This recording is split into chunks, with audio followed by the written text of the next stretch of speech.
যুক্তরাষ্ট্র ও ইসরায়েলের যৌথ হামলা, অন্তত 51 স্কুল শিক্ষার্থী নিহত। তেল আবিব সহ মধ্যপ্রাচ্যে কয়েকটি দেশের মার্কিন ঘাঁটিতে পাল্টা হামলা তেহরানের। রাজনৈতিক দলগুলোর তাকিয়ে জনগণ তাদের ভাগ্যের উন্নয়নে কাজ করতে চাই, জামায়াতের ইফতারে বললেন প্রধানমন্ত্রী তারেক রহমান।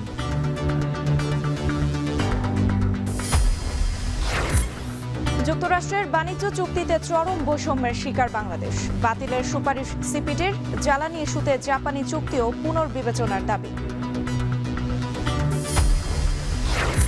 পাবনায় দাদিকে খুন করে নাতনিকে অপহরণ, হত্যা, ধর্ষকদের বিরুদ্ধে কঠোর হুঁশিয়ারি আইনমন্ত্রীর। প্রথম আলো ডেইলি স্টারে হামলা, সুষ্ঠু তদন্তের আশ্বাস স্বরাষ্ট্রমন্ত্রীর।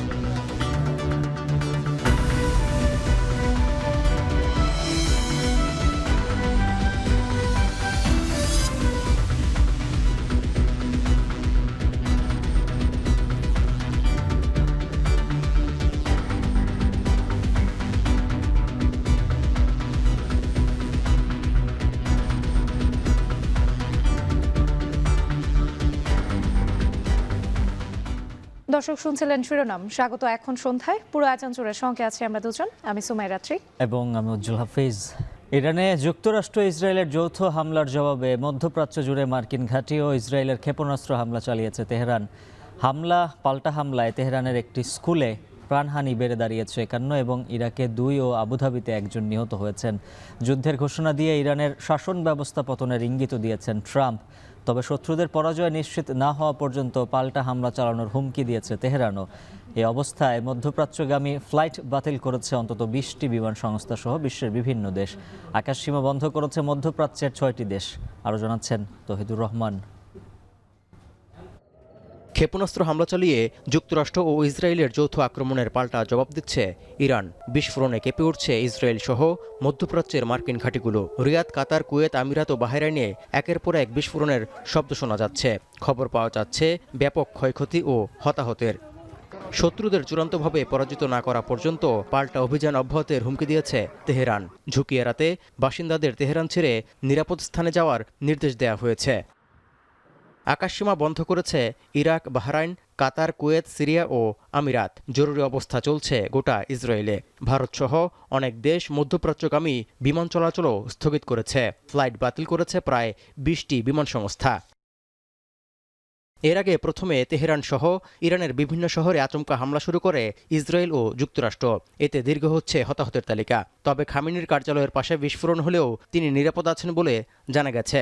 দেশটির প্রেসিডেন্ট, মন্ত্রী ও সামরিক প্রধানদের বাসভবন, প্রতিরক্ষা ও গোয়েন্দা কার্যালয়ও লক্ষ্যবস্তু করা হয়েছে। এরই মধ্যে ইরানের বিরুদ্ধে যুদ্ধের ঘোষণা দিয়ে দেশটির শাসন ব্যবস্থা পতনের ইঙ্গিত দিয়েছেন মার্কিন president Donald Trump. The United States military began major combat operations in Iran. Our objective is to defend the American people by eliminating imminent threats from the Iranian regime. Finally, to the great proud people of Iran, I say tonight that the hour of your freedom is at hand. Stay sheltered, don't leave your home. It's very dangerous outside. Bombs will be dropping everywhere. পাল্টা আক্রমণের পথ থেকে সরে না আসলে ইরানের ইসলামী বিপ্লবী guard, সশস্ত্র বাহিনী এবং পুলিশ সদস্যদের নিশ্চিত মৃত্যুর মুখোমুখি হতে হবে বলেও হুমকি দিয়েছেন Trump. That you must lay down your weapons and have complete immunity, or in the alternative, face certain death. এই অবস্থায় খামেনিতন্ত্র উৎখাতের মাধ্যমে প্রত্যাবর্তনের সুযোগ তৈরি হওয়ায় বেশ খুশি নির্বাসিত যুবরাজ রেজা পাহলভি। আর অস্তিত্বের হুমকি দূর করতেই ইরানে যৌথ হামলার দাবি ইসরায়েলের প্রধানমন্ত্রী বেনিয়ামিন নেতানিয়াহুর।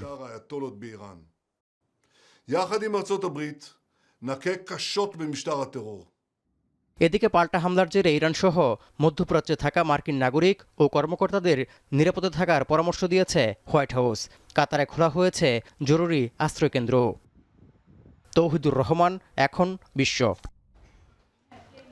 মধ্যপ্রাচ্যে যুক্তরাষ্ট্রের তেল বাণিজ্য ও ইসরায়েলের নিরাপত্তার স্বার্থেই ইরানে এই হামলা বলে মনে করছেন নিরাপত্তা বিশ্লেষক অবসরপ্রাপ্ত মেজর এমদাদুল ইসলাম। মধ্যপ্রাচ্য জুড়ে এই সংঘাত আরও প্রকট আকার ধারণ করতে পারে বলে শঙ্কাও তার। এখন প্রশ্ন আসতে পারে, যেখানে মার্কিন যুক্তরাষ্ট্র এবং ইরানের সাথে একটা আলোচনা চলমান, সেই আলোচনা চলমান রেখে এই আক্রমণ কেন পরিচালিত হয়েছে? এবার যে আক্রমণ সেটা হচ্ছে গতবারের আক্রমণেরই একটা আমি বলবো যে আরো সামনের দিকে নিয়ে যাওয়া অংশ বিশেষ। কারণ এবং ইরান যেদিন পারমাণবিক অস্ত্রের অধিকারী হবে সেদিন এই ইসরায়েলের নিরাপত্তাটা আরো বেশি করে হুমকির সম্মুখীন হবে। অন্যদিকে মার্কিন যুক্তরাষ্ট্র মধ্যপ্রাচ্যের বিপুল যে তেলের মজুদ, জ্বালানি তেলের মজুদ, সেটা যদি কোনো শক্তি সেখানে প্রতিহত না করে, বাধা না দেয়, তাহলে আমেরিকা সেখানে আনইন্টারাপ্টেড অর্থাৎ একেবারে নিশ্চিতভাবে নিরাপদ একটা সরবরাহ ব্যবস্থা, তাদের যে দাম সেই দামে তারা সেটা নিশ্চিত করবে। কিন্তু এখন দেখার বিষয় হচ্ছে ইরানের যারা অন্যান্য বন্ধু রাষ্ট্র আছে তারা কিভাবে সেটাকে প্রতিক্রিয়া দেখায়, এবং প্রতিক্রিয়া দেখালেই এই যুদ্ধ কিন্তু ইরান ইসরায়েলের মধ্যে সীমাবদ্ধ থাকবে বলে আমার মনে হয় না। এটা বিস্তৃত হবে মধ্যপ্রাচ্য জুড়ে।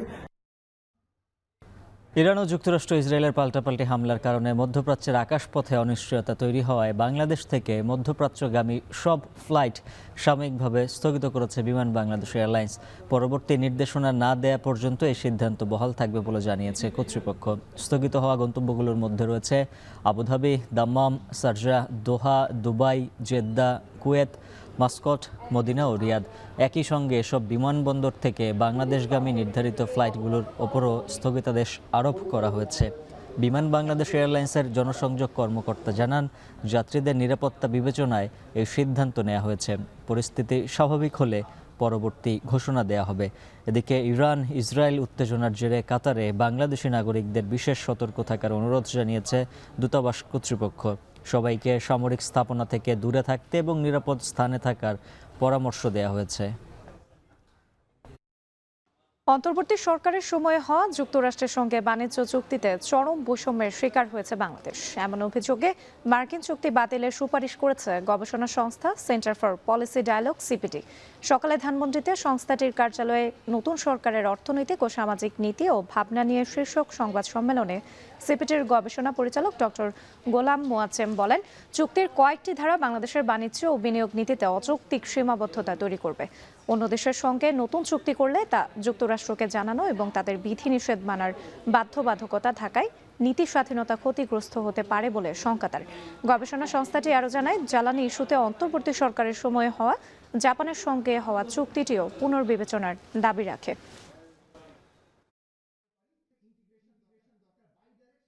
যে এগ্রিমেন্টটা আসলো এটি দেখে আমরা হতভম্ব, আমরা স্তম্ভিত। এই ধরনের একটি চুক্তি কিভাবে একটি সরকার, অনির্বাচিত সরকার করে যেতে পারেন, বা এই দায়টি কিভাবে একটি নির্বাচিত সরকারের কাছে এই সরকার দিয়ে যেতে পারে। যে ধরনের বিষয়গুলো এখানে দেয়া আছে তাতে বাংলাদেশ তৃতীয় কোনো দেশের সাথে চুক্তি করতে গেলে সেটি যদি মার্কিন স্ট্যান্ডার্ডের সাথে সমকক্ষ না হয় তাহলে বাংলাদেশ এই চুক্তি করতে পারবে না। এটিও আমাদের কাছে বৈষম্যমূলক মনে হয়েছে। জনগণ সব রাজনৈতিক দলগুলোর দিকে তাকিয়ে আছে, তাই তাদের ভাগ্য উন্নয়নে কাজ করতে চান বলে জানিয়েছেন প্রধানমন্ত্রী তারেক রহমান। সন্ধ্যায় জামাতে ইসলামের ইফতার অনুষ্ঠানে যোগ দিয়ে একথা বলেন তিনি। রাজধানীর আগারগাঁওয়ের শিলমৈত্রী সম্মেলন কেন্দ্রে জামায়াতের ইফতার অনুষ্ঠানে অংশ নেন প্রধানমন্ত্রী তারেক রহমান। বলেন, হাজারো মানুষের আত্মত্যাগের মাধ্যমে গণতান্ত্রিক যাত্রা শুরু হয়েছে, সেজন্য এদেশের মানুষের ভাগ্য পরিবর্তনের জন্য কাজ করতে হবে। অতীতে সরকারি দল আর প্রধান বিরোধী দলের মধ্যে দা কুমড়ো সম্পর্ক ছিল জানিয়ে সব তিক্ততা পেছনে ফেলে একসাথে এগিয়ে যাওয়ার আহ্বান জানান প্রধানমন্ত্রী। বিরোধী দলীয় নেতা ডাক্তার শফিকুর রহমান সহ 11 দলীয় জোটের শীর্ষ নেতারাও ইফতারে অংশ নেন। ত্যাগের বিনিময় আমরা আজকের এই গণতন্ত্রের যাত্রা যেটি সূচনা হচ্ছে বা হয়েছে নির্বাচনের মাধ্যমে, সেটির সুযোগ পেয়েছি। অনেক আশা নিয়ে আমাদের সকলের দিকে তাকিয়ে আছে, বিশেষ করে রাজনৈতিক দলগুলোর দিকে তাকিয়ে আছে। আজকে আমাদের এই ইফতার মাহফিলে আসুন আমরা আল্লাহর নামে শপথ গ্রহণ করি যে আমাদের আগামী দিনের কাজগুলো হবে এই দেশের মানুষের ভাগ্য পরিবর্তনের জন্য। আসুন আমরা আল্লাহর দরবারে সেই রহমত চাই যার মাধ্যমে আল্লাহ আমাদেরকে এই দেশের মানুষের ভাগ্য পরিবর্তনের জন্য, এই দেশের ভাগ্য পরিবর্তনের কাজ করার তৌফিক আমাদেরকে আল্লাহ তাআলা দিবেন। বিগত সময়ের মতো এবারের সংসদ কারো চরিত্র হননের কেন্দ্রবিন্দু হবে না বলে জানিয়েছেন জামায়াতে ইসলামের আমির ডাক্তার শফিকুর রহমান। সন্ধ্যায় চীনমৈত্রী সম্মেলন কেন্দ্রে দলটির ইফতার অনুষ্ঠানের সভাপতির বক্তব্যে একথা বলেন তিনি। আশা প্রকাশ করে বলেন, এবারের সংসদ হবে প্রাণবন্ত। আমরা যদি দেখি যে সরকার কোনো অসঙ্গত সিদ্ধান্ত কিংবা পদক্ষেপ নিয়েছেন, আমরা প্রথমে দৃষ্টি আকর্ষণ করে সহযোগিতা করব। সরকার আমাদের পরামর্শগুলো গ্রহণ করলে আমরা কৃতজ্ঞ হব, জাতি উপকৃত হবে। সরকার আমাদের পরামর্শ গ্রহণ না করলে বিরোধী দলের যে ভূমিকা সেইটাই আমরা পালন করব। আমরা জাতির অধিকারের পক্ষে দাঁড়াবো এবং জাতিকে আমাদের সাথে সামিল থাকতে বলবো।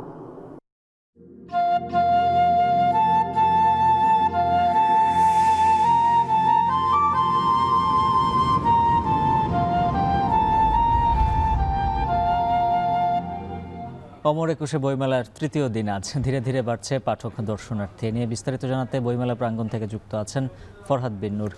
ফরহাদ, জানাবেন সন্ধ্যার পর মেলায় দর্শনার্থী পাঠকরা আসতে শুরু করেছেন। কেলার তৃতীয় দিনের বেচাকেনা নিয়ে কি বলছেন প্রকাশকরা?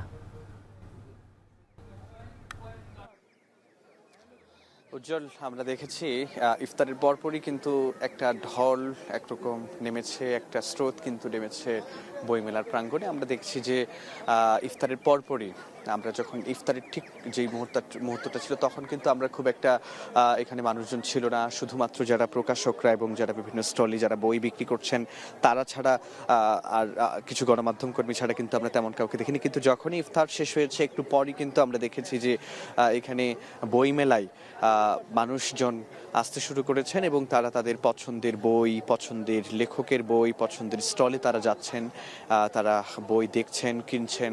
এবং আরেকটি চিত্র যদি আপনাকে বলি যে আজকে তো বইমেলার তৃতীয় দিন, আমরা লেখকদের সঙ্গে যারা এখানে লেখক বিভিন্ন স্টলে যারা বিভিন্ন যাদের বই বেরিয়েছে তারা এখানে আসছেন এবং তারা তাদের কাছে তাদের যারা পাঠক রয়েছেন তারাও আসছেন, বই কিনছেন এবং বইয়ের মধ্যে তারা অটোগ্রাফ দিচ্ছেন। তো সব মিলিয়ে আমরা দেখছি যে একরকম রোজার মাসে হলেও তারা কিন্তু এই সিয়াম সাধনার মাসেও কিন্তু তারা এখানে আসছেন, বই কিনছেন। একই সঙ্গে আমরা দেখছি যে যারা পাঠক যারা এখানে প্রকাশকরা রয়েছেন, প্রকাশকরা কিন্তু বলছেন যে যেহেতু রোজার মাস এবং একদম শুরুতে তারা প্রত্যাশা করছেন যে এখন যে পরিমাণ খুব কম সংখ্যক বই বেচাকেনা হচ্ছে এবং পাঠকরাও খুব কম আসছেন, তারা প্রত্যাশা করছেন যে আগামী যে দিনগুলো আছে সেখানে ক্রমাগতভাবে মানুষ বাড়বে এবং তারা তাদের প্রত্যাশিত বই বিক্রি করতে পারবে। তো এই ছিল উজ্জ্বল আমার কাছে বইমেলা থেকে সবশেষ তথ্য। ফরহাদ বিন নূর জানাচ্ছিলেন বিস্তারিত। পাবনার ঈশ্বরদীতে মধ্যরাতে বাড়ি থেকে দাদিকে হত্যা করে নাতনিকে অপহরণ করে দুর্বৃত্তরা। পরে বাড়ির অদূরে সরিষা ক্ষেত থেকে তারও মরদেহ উদ্ধার করা হয়। স্থানীয়রা জানান, মধ্যরাতে হঠাৎ কান্নাকাটির আওয়াজ শুনে রাস্তায় বের হন তারা। এক পর্যায়ে কান্নার আওয়াজ থেমে গেলে বাড়িতে চলে যান তারা। সকালে সুফিয়া খাতুনের বাড়ির উঠানে তার রক্তাক্ত মরদেহ দেখতে পেয়ে পুলিশে খবর দেয় স্থানীয়রা। পরে খোঁজাখুঁজির পর সুফিয়া খাতুনের নাতনি জামিলার মরদেহ সরিষা খেতে পাওয়া যায়। পুলিশের ধারণা, ধর্ষণের পর জামিলাকে হত্যা করা হয়েছে। ঘটনা তদন্ত করা হচ্ছে বলে জানিয়েছেন ঈশ্বরদী সার্কেলের অতিরিক্ত পুলিশ সুপার প্রণব কুমার। ধর্ষণকারীদের বিরুদ্ধে কঠোর ব্যবস্থা নেয়ার কথা জানিয়েছেন আইন বিচার ও সংসদ বিষয়ক মন্ত্রী মোহাম্মদ আসাদুজ্জামান। যদি ধর্ষণকারীদের কেউ আশ্রয় দেয় তাদের শেকড়ও উপড়ে ফেলার হুঁশিয়ারি দেন তিনি। শনিবার সকালে ঝিনাইদহ জেলা প্রশাসকের সম্মেলন কক্ষে এক মতবিনিময় সভায় আইনমন্ত্রী এসব কথা বলেন। সরকার জনমতগুলোকে দেখছেন এবং সরকার আইনসঙ্গতভাবে ফ্যাসিস্টদের বিচার করতে বদ্ধপরিকর।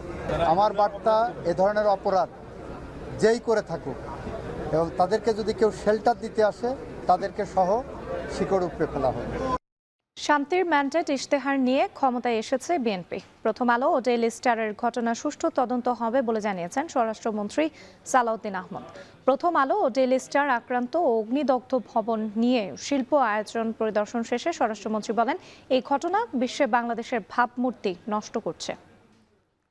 যেভাবে হোক আমি স্বরাষ্ট্র মন্ত্রণালয়ের দায়িত্বে আছি, তো সেই জন্য প্রথম আলোর পরিবার এবং সাংবাদিক গোষ্ঠী, লেখক, বুদ্ধিজীবী, সাহিত্যিক সবারই একটা দাবি হচ্ছে এর সুষ্ঠু তদন্ত হতে হবে এবং সেটার দায়িত্ব আপনাকে নিতে হবে।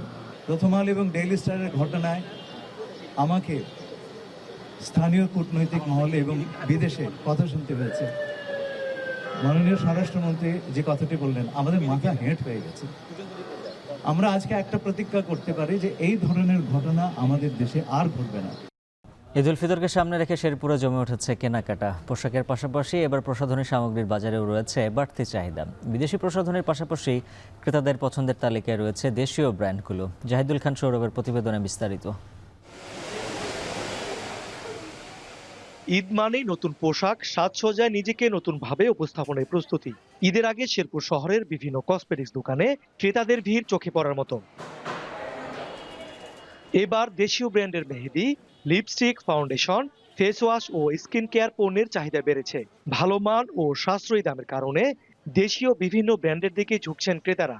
বিদেশি জিনিসের মূল্য একটু বেশি, তার জন্য এই যে মমতাজ মেহেদি, কাবেরী, কাশ্মীরি এগুলা দেখি কোনটা পছন্দ হয়, পছন্দ হলে নিয়ে যাব। ব্যবসায়ীরা জানান দেশীয় শিল্পের এমন বিকাশ ইতিবাচক। ইন্ডিয়ার প্রোডাক্টের মধ্যে একটু দাম বেশি থাকার কারণে কাস্টমারগুলা এবার দেখা যাচ্ছে যে আপনার দেশি প্রোডাক্টেই বেশি ঝুঁকতেছে। ঈদকে ঘিরে মূল্য ছাড় ও আকর্ষণীয় প্যাকেজ অফার বাড়িয়ে তুলেছে দেশীয় পণ্যের বিক্রি। জাহিদুল খান সৌরভ, এখন শেরপুর। এবারে খেলা প্রসঙ্গ। আইসিসির জানুয়ারি মাসের সেরা নারী ক্রিকেটার নির্বাচিত হয়েছেন বাংলাদেশের টপ অর্ডার ব্যাটার সোবহানা মুস্তারি। বিশ্বকাপ বাছাইয়ে দুর্দান্ত পারফরম্যান্সের পুরস্কার পেলেন তিনি। জানুয়ারি মাসের সেরা ক্রিকেটারের সংক্ষিপ্ত তালিকায় সোবহানার প্রতিদ্বন্দ্বী ছিলেন আয়ারল্যান্ডের অধিনায়ক গ্যাবি লুইস ও যুক্তরাষ্ট্রের বাঁহাতি পেসার টারা নরিস। দুজনকে পেছনে ফেলে মাস সেরা ক্রিকেটারের পুরস্কার জিতলেন বাংলাদেশি তারকা। বিশ্বকাপ বাছাইয়ের প্রথম 6 ম্যাচে 45 বলে 80 গড় আর 145-এর বেশি স্ট্রাইক রেটে 229 রান করেন সোবহানা মুস্তারি। এর মধ্যে থাইল্যান্ডকে হারিয়ে বিশ্বকাপ নিশ্চিত করার ম্যাচে 59 রান করে ম্যাচ সেরার পুরস্কার জেতেন তিনি। স্কটল্যান্ডের বিপক্ষে পরের ম্যাচেও 47 রান করেন মুস্তারি। জাতীয় দলের হয়ে এখন পর্যন্ত 30টি ওয়ানডে ও 54টি টি-20 ম্যাচ খেলেছেন 24 বছর বয়সী এই ব্যাটার।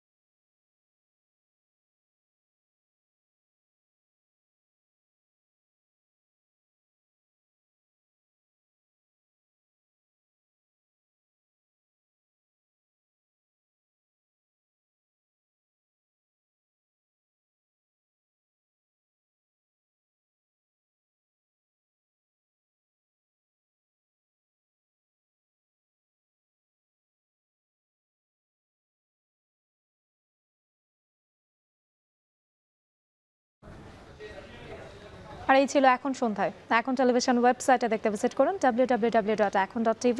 ফেসবুকে দেখুন facebook.com/tv.ekon আর সরাসরি ইউটিউবে দেখুন youtube.com/c/ekontv।